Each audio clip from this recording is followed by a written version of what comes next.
The next thing we will learn is in the restore option, restore from the backup. Now we do not want to restore the entire virtual machine. We are going to use features. In the entire machine, we have learned entire VM restore. Other we will discuss later. Now the second option we want to try is a volume restore. If there are multiple volume, it again give us two feature. One is instant disk recovery, that we will discuss again later. We will be using virtual disk restore. So these are the backups. I'm going to use this backup and go next.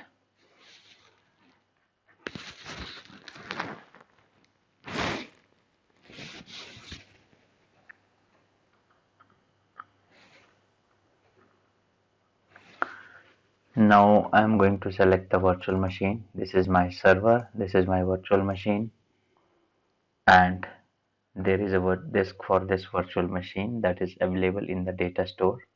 I'm going to select it. Restore disk. You want it thin or you want it to be thick or thick, but same as a source I wanted it to be. And go next. Go yes. VM window will be powered off for the duration of restore, so it's okay. Say yes. Again next.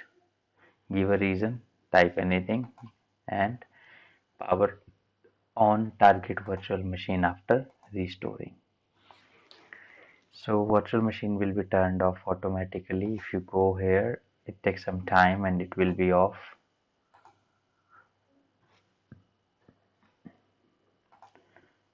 So yeah, let's wait for some time. The process is getting started.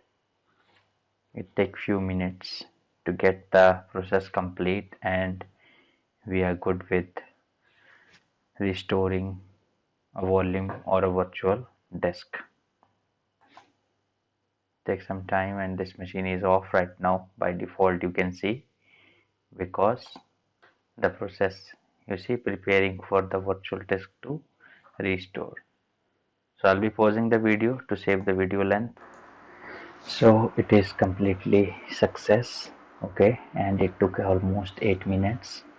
And when the restore complete, it is powered on the virtual machine and it is completed successfully. Okay, so this is how we can restore, and we can check our virtual machine by going to vSphere client, and this is the virtual machine and it is running right now. Okay, so that's how we can restore the virtual disk. Thank you.